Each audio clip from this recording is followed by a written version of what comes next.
నక్కంటి రవీంద్ర కుమార్. నాది వ్యవసాయ కుటుంబం. నాన్నగారు వచ్చి కృష్ణమూర్తి, అమ్మ విజయలక్ష్మి. బిఏ చేశానండి.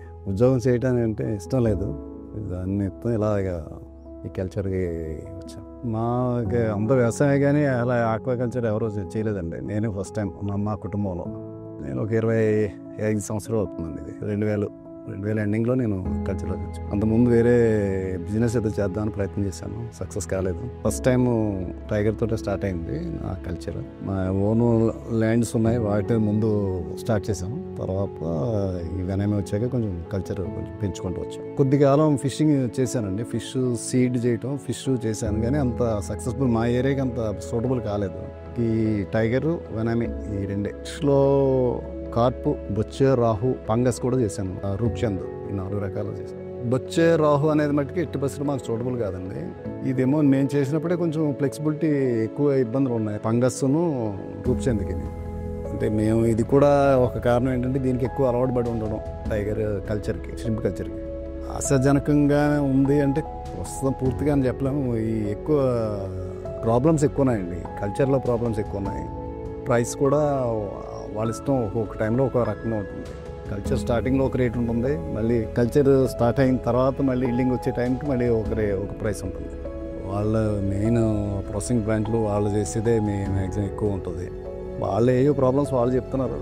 టోటల్గా అయితే మేము ఇబ్బంది పడుతున్నాం. 1,00,000 నుంచి 1,50,000 వరకు చేస్తాం. ఏహెచ్పి ఒక ప్రాబ్లం అండి. మేజర్గా మాకు ఏహెచ్పి ఒకటి, వైట్ స్పాట్ డిసీజ్ ఒకటి, 2 మేజర్గా ప్రాబ్లమ్స్ మాకు.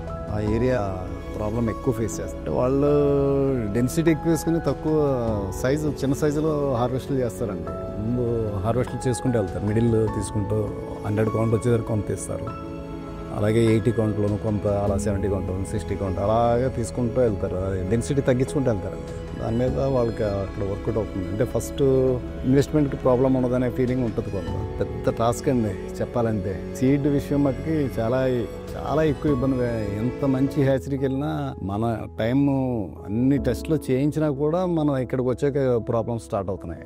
ఒక 1 మంత్ అయిన తర్వాత ఒక్కొక్కసారి బయటపడుతూ ఉంటాయి కొన్ని. ఈహెచ్పి ఫస్ట్ ఇప్పుడు కొంచెం బెటర్. ఇది వరకు ఈహెచ్పి మట్టుకి చాలా ఇబ్బంది పెట్టాను. నేను ఒక 1 మంత్ నర్సరీలో పెంచి దాన్ని ఒక 7-8 సార్లు నేను చెక్ చేయించి నర్సరీ నుంచి షిఫ్ట్ చేసిన తర్వాత నాకు ఈహెచ్పి ట్రేస్ అవుట్ అయింది. ట్రేస్ అవుట్ అయిన తర్వాత దాన్ని చేయగలిగింది లేదు. మళ్ళీ దాన్ని చేయటమే, దాన్ని డ్రైన్ అవుట్ చేయటం, మళ్ళీ అది సరిగా రాదు. క్రాప్ సైజ్ పెరగదండి. ఈహెచ్పి ప్రాబ్లం ఉన్న దానికి మేజర్గా అది.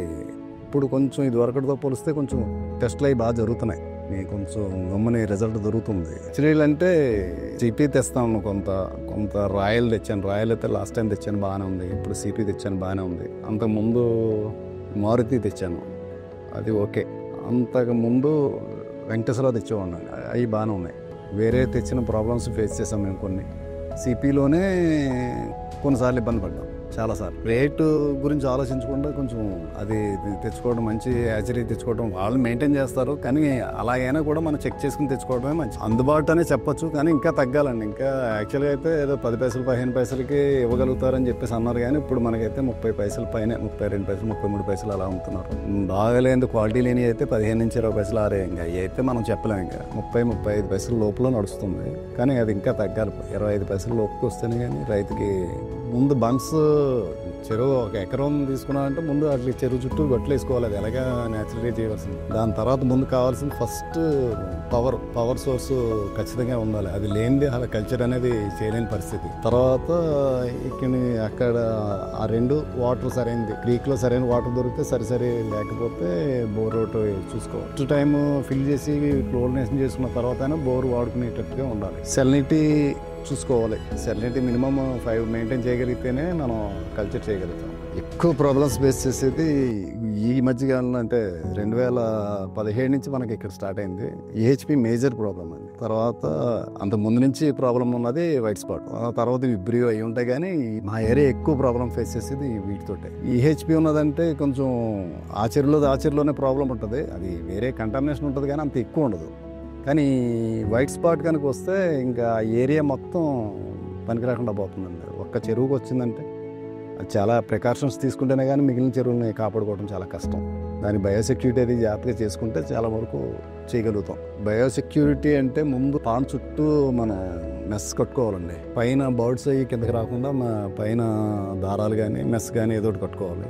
నెక్స్ట్ చెరువులోకి ఎంటర్ అయ్యేటప్పుడు మనం పీపీ వాటర్ తోటి క్లీన్ చేసుకుని మనం బయట వాళ్ళని ఎవరైనా వచ్చేటప్పుడు ఖచ్చితంగా పీపీ వాటర్ తోటి మనం చేయించుకోవాలి. ఎందుకంటే మా ఏరియాలో పొల్యూషన్ బాగా ఎక్కువ ఉంది, ఈ వైట్ స్పాట్.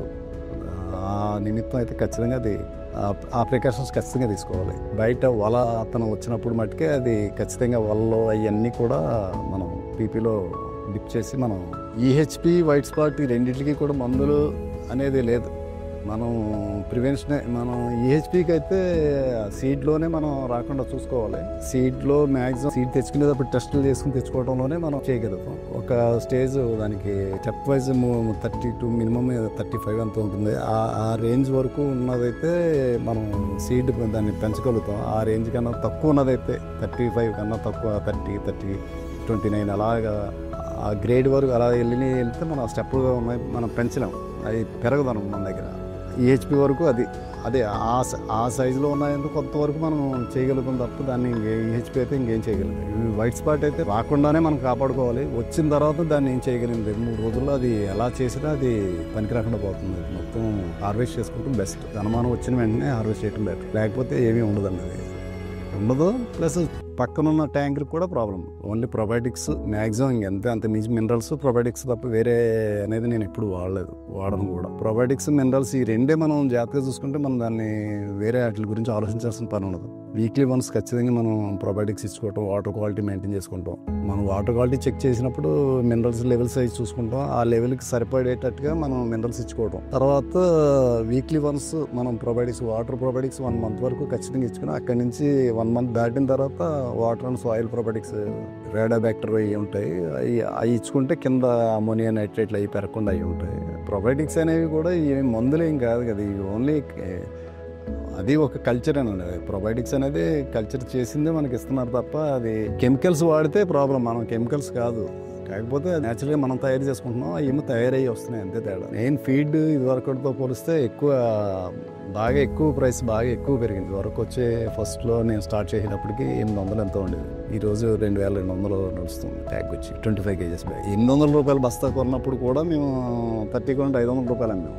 ఈ రోజు 500-450 రూపాయలు. ఎక్కువ ప్రాబ్లమ్స్ వచ్చి మరి కల్చర్ కరెక్ట్గా రావట్లేదు కదండి. వస్తే 10% అయినా రైతుకి ఇబ్బంది లేదు. ఏ కల్చర్ వస్తుందో తెలియదు, ఏ కల్చర్ రాదో తెలియదు. ఫిష్ కల్చర్ అనేది ప్రాబ్లం లేకుండా నడుస్తుంది అలాగా. అయితే ఏరియా కూడా సూటబుల్ కావాలండి మనకి ఏరియాకి. అంటే ఇవన్నీ చిన్న చిన్న పాండ్స్ నుంచి కల్చర్ వెనామీ కల్చర్కి తగ్గట్టుగానే ప్లాన్ చేసుకుని వచ్చారు. ఇవన్నీ ఫిష్ తీసుకొచ్చి ఇందులో పెంచినా 1/2 kg మ్యాక్సిమం అంత మించి పెరగదండి. ఆ సైజు వరకు ఓకే. ఆ సైజు తర్వాత పెరగాలంటే కనీసం 5 ఎకరాలు ఒక్కొక్క పాండు ఉండాలి. దానికి తగ్గట్టుగా ఇన్ఫ్రాస్ట్రక్చర్ మార్చుకోవాలి మొత్తం అంతా. కనీసం 5 ఎకరాలు లేనిది ఫిష్ కల్చర్ అనేది అసలు ఆలోచన తప్పుంది. 5 పైన అయితేనే ఫిష్ కల్చర్ చేసుకోవడానికి అవకాశం ఉంటుంది. కొన్ని స్పీసెస్ ఉన్నాయి, అవి అయితే చేయొచ్చు. ఫంగస్, రూప్చంద్ర అంటే అయితే కొంతవరకు చేయొచ్చు. తెల్ల చేప అనేది చేయాలంటే మటుకి కనీసం 5 ఎకరాలు మినిమం ఉండాలి. ఇదైతే కరువానే చేయొచ్చు, కానీ అంత తేలిగ్గా ఏమి ఉండదండి. ఖర్చు కూడా చాలా ఎక్కువగా ఉంటుంది. స్టార్ట్ చేసిన కాడి నుంచి కనీసం 4 లక్షల ఖర్చు పెట్టగలిగితేనే మనం కల్చర్ చేయగలం. డెన్సిటీ ఎక్కువేసారు అనుకోండి, కొంచెం ఎక్కువ టైం తీసుకుంటుంది. టార్గెట్ చేసుకున్నది కూడా ఉంటుంది. మనం 40 కౌంట్ టార్గెట్ చేసుకున్నాం, 30 కౌంట్ టార్గెట్ చేసుకున్నాం. అదే డెన్సిటీ మనం ఎంత వేసుకున్నాం దాన్ని బట్టి కూడా ఈ కల్చర్ పీరియడ్ పెరుగుతుందండి. కామన్గా 40 కౌంట్ అంటే 3 months అండి. 3 monthsకి రావాలి. కానీ డెన్సిటీని బట్టి ఒకసారి తక్కువ అనుకోండి కొంచెం ముందే వస్తుంది, ఎక్కువ అనుకోండి కొంచెం టైం తీసుకుంటుంది. 60% ఫీడ్ ఖర్చు అవుతుంది, 10-15% ఈ పవర్ బిల్లు అవుతుంది. అలా లెక్కేస్తే మన ఏమైనా కేజీకి వచ్చి 20 రూపీస్ 15 రూపీస్ అలా ఉంటుందండి మ్యాక్సిమం. కల్చర్ కరెక్ట్గా వస్తుందని చెప్పినాం, మళ్ళీ నెక్స్ట్ కల్చర్ మళ్ళీ వస్తుందని కూడా అది ఏమి ఉండదు. ఒక కల్చర్ వచ్చింది కదా అని మనం ఇదైనా ఈ కల్చర్ నిలబడలేరు. కంటిన్యూస్గా చేసుకుంటూ పోవాలి, వచ్చినా రాకపోయినా అలా అయితేనే ఇలా నిలబడలేదు. బ్లైండ్ 30 days కూడా ఉండదండి. 20 అంటే వింటర్లో అయితే 26 days మ్యాక్సిమం ఉంటుంది. ఈ సమ్మర్లో అయితే 22 days, 19 to 22 daysలో బ్లైండ్ ఫీడింగ్ అనేది మనం ఇవ్వాల్సి వస్తుంది. ఫస్ట్ మనం 1 నెంబర్తో స్టార్ట్ చేస్తాం 10 days, తర్వాత 2 నెంబర్కి వస్తాం, తర్వాత 2P ఇలా స్టార్ట్ అవుతుంది. సమ్మర్లో అయితే 22 daysకి మీకు చెక్ ట్రేకి వచ్చేస్తాయండి. చెక్ ట్రేకి మనం ఫస్ట్ 2 grams స్టార్ట్ చేస్తాం, తర్వాత 1 week అలా అయిన తర్వాత 3 grams, తర్వాత 4 grams, అలా 5 gramsకి వెళ్ళిపోతాం. అది 1 month అయ్యేటప్పటికి ఆ చెక్ ట్రేకి నికరం అయిపోతుంది. చెక్ ట్రే నికరం అయిన తర్వాత మనకి ఇంక ఇబ్బంది ఉండదు. బ్లైండ్ ఫీడింగ్ ఇచ్చేదల్లా 20 days 22 days ఉంటుంది. షెల్ రిలీజ్ చేసిన కొత్త షెల్ ఫామ్ అవుతుందండి. అది ఫామ్ అయిన కొత్త షెల్ లోపల ఫామ్ అయింది, బయట షెల్ వదులుతూ ఉంటుంది. ఆ టైంలో మౌల్టింగ్ అంటాం మనం. సహజంగా అష్టనవాలు అమాస పౌర్ణమికి కొంచెం షెల్ ఇది అవుతుంటాయి. మనం మినరల్స్ ఈ ప్రొబయోటిక్స్ కరెక్ట్గా మెయింటైన్ చేస్తే అసలు మనకి అవి మౌంట్లు అవుతున్నట్టు కూడా మనకు తెలియదండి. బాగా సైజ్ వచ్చిన తర్వాత అయితే మనకు బాగా తెలుస్తాయి. కానీ ఒకసారి మనకి మౌల్ట్ అవుతున్నట్టు ఎక్కువగా తెలుస్తున్నాయంటే కొంచెం ప్రెస్లో అన్నా ఉండాలి, లేదంటే మనం ఫ్రెష్ వాటర్ ఏదైనా కొంచెం ఎక్కువ అప్లై చేసినప్పుడు అయితే కొంచెం ఫ్రీగా మౌల్ట్ అయినప్పుడు అలాగే తెలుస్తాయి. సహజంగా మనకి మౌల్ట్ అవుతున్నట్టుగా తెలియదు. మినరల్స్ మనం ముందు దానికి మినరల్స్ అప్లై చేసుకుంటూ ఉంటే రెగ్యులర్గా మనం మినరల్స్ అప్లై చేస్తే దాని గురించి ప్రత్యేకంగా దాన్ని చూడాల్సిన అవసరం అయితే ఉండదండి. మనం ఆ టైంకి మనం కంటిన్యూస్గా డెఫిషియన్సీ లేకుండా చూసుకోవడమే. నాకు అవుతుందని ఎలాగ తెలుస్తూ ఉంటుంది. సైజు చిన్న సైజ్ అయితే 1:1.8 నుంచి స్టార్ట్ అవుతాయి. చిన్న సైజులో మనం ఎప్పుడైనా హార్వెస్ట్లు చేస్తే అదే దాటితే 1.2 మ్యాక్సిమం. ఇది ఆక్వా జోన్ల కింద ఇది వరకు విడదీసి ఆక్వా జోన్ వరకు మాత్రమే ఈ సబ్సిడీ, కరెంట్ సబ్సిడీ ఇచ్చారు. ఇప్పుడు అందరికీ ఇస్తానని అన్నారు. ప్రస్తుతం అయితే మరి ఇంకా రాలేదండి. వాటర్ క్వాలిటీ అనేది కూడా మేజర్ పారామీటర్. దాన్ని మనం అది ఉంటేనే మిగిలినవన్నీ కరెక్ట్గా నడుస్తాయి కదా, దాంట్లోనే అది బతకాల్సింది. ప్రొబయోటిక్స్ ప్లస్ వాటర్ క్వాలిటీ మనకి తేడా వస్తుందనే దానికి కొంచెం వాటర్ ఎక్స్చేంజ్ చేసుకోవటం, ప్రొబయోటిక్స్ మెయింటైన్ చేసుకుంటే చాలా మటుకు ఇబ్బంది. ఖచ్చితంగా వీక్లీ చేయించుకోవాలి. ఫస్ట్ మంత్ తర్వాత మనం ఒకసారి ష్రింప్ చూస్తాం, అక్కడి నుంచి వీక్లీ వన్స్ అది కూడా క్వాలిటీ చెక్ చేసుకోవాలండి. ష్రింప్ కూడా ఫస్ట్ మినరల్స్ ప్రొబయోటిక్స్ ఖచ్చితంగా మెయింటైన్ చేసుకుంటూ ఉంటే ఈ ప్రాబ్లమ్స్ మనం తెలిసిపోతుందండి. మనం ఓవర్ ఫీడ్ అయిందంటే అమ్మోనియా నైట్రేట్లు అనేది చెరువులో పెరుగుతూ ఉంటాయి. నెక్స్ట్ ఈ సమ్మర్లో ప్లాంక్టన్ ఒకటి బాగా బ్లూమింగ్ అది వచ్చి డ్రాప్ అవుతూ ఉంటుంది, చనిపోయి డ్రాప్ అవుతూ ఉంటుంది. అది దానివల్ల కూడా మనకి అమ్మోనియా నైట్రేట్లు అవి పెరుగుతూ ఉంటాయి. ఆ వాటర్ ఎక్కువ బ్లూమింగ్ రాకుండా మనం అవసరమైతే కొద్ది ఫీడింగ్ కొంచెం తగ్గిస్తూ ఉంటే అది కొంతవరకు సెట్ చేస్తుంది. బాగా ఎక్కువగా ఉందనుకుంటే వాటర్ ఎక్స్చేంజ్ చేసుకోవటం అది ఉన్నాయండి. అంటే అమ్మోనియా నైట్రేట్లు అవి నాకు తెలిసి రావు. పిహెచ్ ఆక్సిజన్ లెవెల్స్ ఈ మాత్రం వస్తాయి మనకి. నైట్రేట్ అమ్మోనియా ఈ కష్టం ఉంది. ఫీడర్ ఎప్పుడో వాడానండి, అదైతే ప్రస్తుతం అయితే వాడలేదు. ఉపయోగం ఉంటుందండి, పర్వాలేదు, వాడచ్చు. డెన్సిటీని బట్టి ఫీడర్స్ సైజులు కూడా మనం చూసుకోవాలి. పాండ్ బాగా పెద్దదైనా మనకు కొంచెం ఇబ్బంది అవుతుంది. ఖచ్చితంగా ఏరేటర్స్ అనేది మనకి వాటర్ డిఓ లెవెల్స్ పెంచడానికి పనికి వస్తుంది. ఫస్ట్ సెకండ్ చిన్న ఫీడ్, వేస్ట్, ఫేకల్ మ్యాటర్ ఇదంతా సెంట్రల్కి మూవ్ చేయడానికి ఉపయోగపడుతుంది. ఈ ఇంకోటి సమ్మర్లో ఇప్పుడు టెంపరేచర్ ఎక్కువ ఉంటుంది, కిందేమో టెంపరేచర్ తక్కువ ఉంటుంది. ఈ లేయర్ ఫామ్ అవుతుంది. ఆ లేయర్ ఫామ్ అయినప్పుడు మళ్ళీ కింపుని పైకి తీసినప్పుడు క్రాంప్ రావడం ఇలాంటివి.